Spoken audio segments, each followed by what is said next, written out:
Այս շաբաթ մեր երկրի քաղաքական ուժերը զբաղված էին ընտրական օրենսգրքի նախագծի վրա աշխատելով, այն խորհրդարանում արդեն անցել է առաջին ընթերցում։ Մինչև երկրորդ ընթերցում իշխող եւ ընդդիմադիր կուսակցությունները փորձում են վերջնական տեսքի բերել բոլոր առաջարկներն ու լրացումները։ Այս ընթացքում խորհրդարանականները իրենք առաջ նպատակ էին դրել օրենսգիրքն ընդունել առավել լայն կոնսենսուսով, թեև պարզ է, որ դա անհնար է։ Նախ իրավաբանորեն կոնսենսուս նշանակում է որոշումների միաձայն ընդունում։ Եթե որևէ մեկը դեմ է քվեարկում, որոշումը համարվում է չընդունված։ Այդ իմաստով կոնսենսուս դժվար լինի։ Հնարավոր է լայն կոնսոլիդացիա, ցույց կտա ժամանակը։ Մինչև այդ կողմերը անդադար բանակցել են։ Այս շաբաթ նրանց միացան նաև Եվրախորհրդի խորհրդարանական վեաժողովի համազեկուցողները։ Թե ինչ ստացվեց, հետևել է Շակե Ղազարյանը։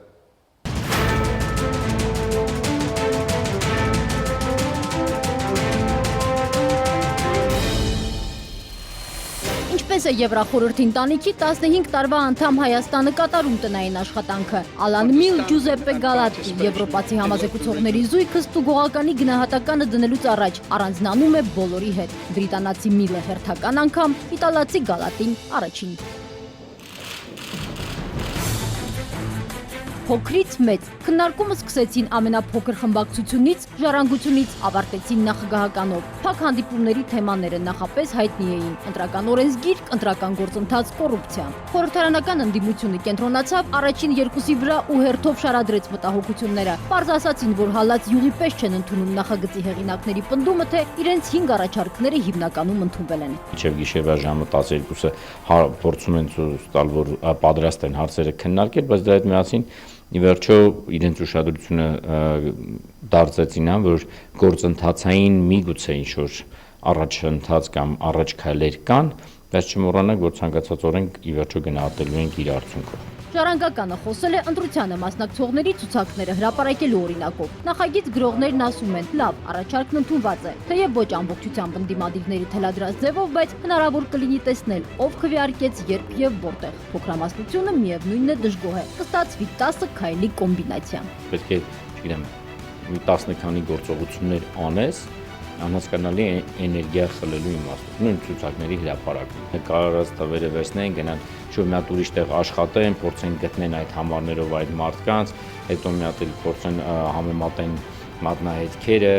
Ընդդիմադիրների դժգոհությունը համազեկուցողները հասցրել են մեծամասնությանը գրի առել հանրապետականների պատասխանը, որտեղ ասվում է, փորձել են բոլոր առաջարկներն էլ ընդունել, ավելի առաջադեմ տարբերակով։ Նրանք տրամադրված էին, որ իրոք բավականին դրական տեղաշարժ կատարվել է եւ համոզվեցին, որ բոլոր առաջարկությունները գրեթե դարձել են ընդունելի, սակայն այլ տարբերակներով, ավելի առաջադիմական տարբերակներով։ Ընդհանուր առմամբ Եվրապաշտոնյաների գրառումները բազմազան են ստացվել, ինչքան խմբակցություն, այդքան կարծիք։ Մեկն ընդունել է, որ իշխանությունը զիջումներ է արել, բայց հիմնական հարցերում փոխհամաձայնություն չկա։ Մյուսի համար այս տարբերակով նախագիծն անընդունելի է։ Հոիդան էլ պնդել է, որ ամեն ինչ արվում է, որ ընտրական օրենսգիրքը կոնսենսուսով ընդունվի։ Ու հիմա նույնիսկ համատեղ հայտարարություն է պատրաստվում։ Իշխանություն, ընդդիմություն, քաղաքասարակություն։ Բոլոր այն 5 պահանջները, որ նախապես ներկայացնում էին, բոլոր պահանջները բավարարված են։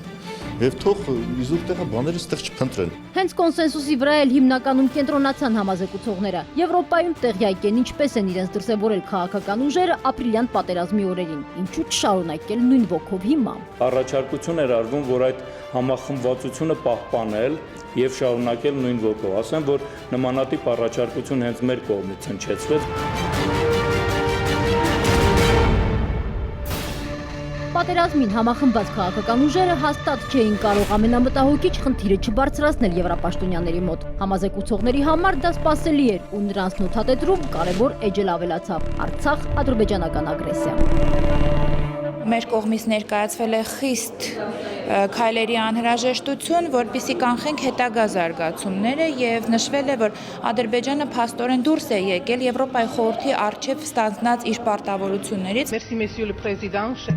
Պատգամավորները Եվրապաշտոնյաների երեսին են ասել, ինչ եղավ նաև ԵԽԽՎ քաղաքականության պատճառով։ Հունվարին պատվիրակների ձեռքը չդողաց, երբ սեղմեցին կոճակն ու կողմ քվեարկեցին Միլիցա Մարկովիչի զեկույցին։ Հիմա թող տեսնեն դրա բացասական հետևանքը։ Սարսանգի զեկույցի ընդունումը կանաչ լույս էր Ադրբեջանի համար։ Հենց ջրամբարի ուղղությամբ էին ինտենսիվ պատերազմական գործողությունները։ Մինչդեռ հայ պատգամավորները դեռ հունվարին էին արտասահմանցի գործընկերներին զգուշացնում։ Շատերը հունվարին չէին հավատում, բայց կյանքը ապացուցեց, որ մեր կանխատեսումները ցավոք սրտի այնքան է հեռու չէին իրականությունից։ Ալան Միլն այդ խոսքից ված չզգաց, նա դեմ է քվեարկել։ Իսկ ահա Ջուզեպպե Գալատին ձեռնպահ էր։ Երևանում երկուսն էլ ընդունեցին, որ իրենք ու իրենց կառույցը ԵԽԽՎ-ն լուրջ անելիք ունեն։ Հատկապես որ պատգամավորների մյուս առաջարկը հիշեցման պես է հնչում։ Ընտրված պատգամավոր են ազատ ու անկախ։ Ինչու չայցելեն Արցախ։ Ամեն ինչ տեսնեն սեփական աչքով ու հստակ գնահատական տան, ով սկսեց պատերազմը։ Դրա համար փաստերը որքան կուզեն։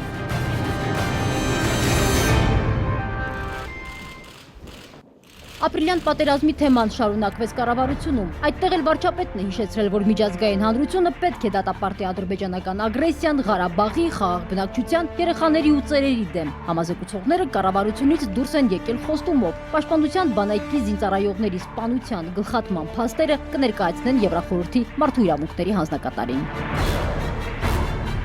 Հայաստանի գծով ստաժավոր համազեկուցող Միլը Բաղրամյան 26-ում է 5 ամսվա դադարից հետո նախագահ Սարգսյանի հետ նրա վերջին հանդիպումը հանրաքվեի օրն էր։ Որպես կանոն չեզոքություն պահող բրիտանացի պաշտոնյայի սկզբունքայնությունը երևաց ԵԽԽՎ դիտորդների եզրակացության մեջ։ Նրա գործընկերները, նաև ադրբեջանամետ, որոշ կետերով քննադատել էին դեկտեմբերի 6-ի քվեարկությունը։ Ալան Միլը եզրակացությանը կցել էր իր հատուկ կարծիքը եւ մոնիթորինգի հանձնաժողովի նիստում հայտարարել ինքն անձամբ է հետևել հանրաքվեին։ Տեսել է սկզբից մինչև վերջ, խնդրահարույց ոչինչ չի նկատել ու չի հասկանում, թե այդ ինչ բացասական երևույթների մասին են խոսում ԵԽԽՎ դիտորդները։ Հանրաքվեից կես տարի անց նախագահականում համազեկուցողները ակնհայտ առաջընթացի մասին են խոսում ու լսում նախագահի հավաստիացումը։ Գործողությունների քառամյա ծրագիրը կիրականացվի պատշաճ որակով։ Սերժ Սարգսյանը Եվրապաշտոնյաներին վստահեցրել է, առաջընթացի այլ տարբերակ չկա ու անցել են Ղարաբաղյան հակամարտությանը։ Լսել Հայաստանի նախագահի մոտեցումը բանակցությունների վերսկսման հեռանկարի վերաբերյալ։ ԵԽԽՎ պաշտոնյաները հայաստանյան մոտ 10 հանդիպումների մտան անթափանց հայացքով նույն արտահայտությամբ էլ դուրս եկան։ Եզրակացության մասին կգրեն զեկույցում, հավանաբար մինչև տարեվերջ։ Չնայած հիմա էլ չեն թաքցնում, տնային առաջադրանքը Հայաստանը կատարել է ու հիմա սպասում է, ինչպես եվրապաշտոնյաները կկատարեն իրենց պարտավորությունը։ Շաքե Ղազարյան, Միքայել Թումանյան, Վանաձև։